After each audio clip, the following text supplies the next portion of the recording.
बिस्मिल्लाहिर्रहमानिर्रहीम।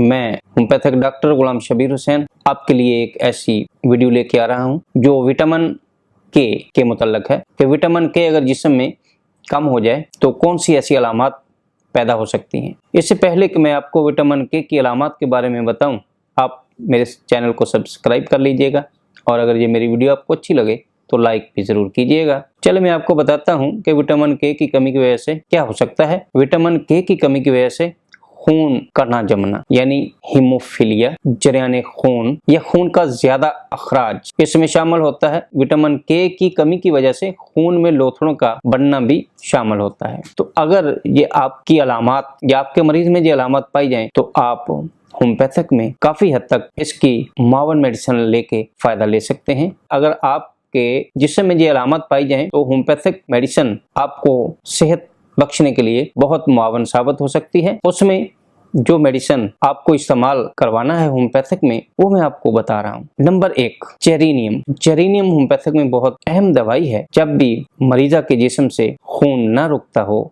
या खून बहुत ज्यादा आ रहा हो तो आप जेरेनियम मदर टिंचर में 5 कतरे सुबह दोपहर शाम इस्तेमाल करवा के मरीज को फायदा दे सकते हैं। इसके अलावा दूसरी मेडिसिन स्केल कार है। स्केल कार में अगर खून ना जमे, खून बंद ना हो, कहीं जगह से अगर खून निकल आता है और बंद ना हो तो आप स्केल कार 200 में इस्तेमाल करवा के मरीज को फायदा दे सकते हैं। ये बहुत ही अहम दवाई है, होम्योपैथिक में बहुत इसकी अहमियत है और आप इससे फायदा ले सकते हैं। इसके अलावा एक दवाई बायोकेमिक में जिसका नाम फेरोमफास है, जो कि विटामिन के की कमी की वजह से अगर खून आना शुरू हो जाए और वो सुर्ख रंग का हो और जमने की पोजीशन में ना हो तो आप वहां पे फेरोमफास 6x 4 टैबलेट सुबह दोपहर शाम मरीज को देने से मरीज को काफी हद तक फायदा दे सकते हैं और लगातार इसके इस्तेमाल करने से मरीज इंशाल्लाह सेहतयाब हो जाता है। तो ये मेरी वीडियो आपको कैसी लगी? अगर अच्छी लगे तो लाइक जरूर कीजिएगा। वस्सलाम।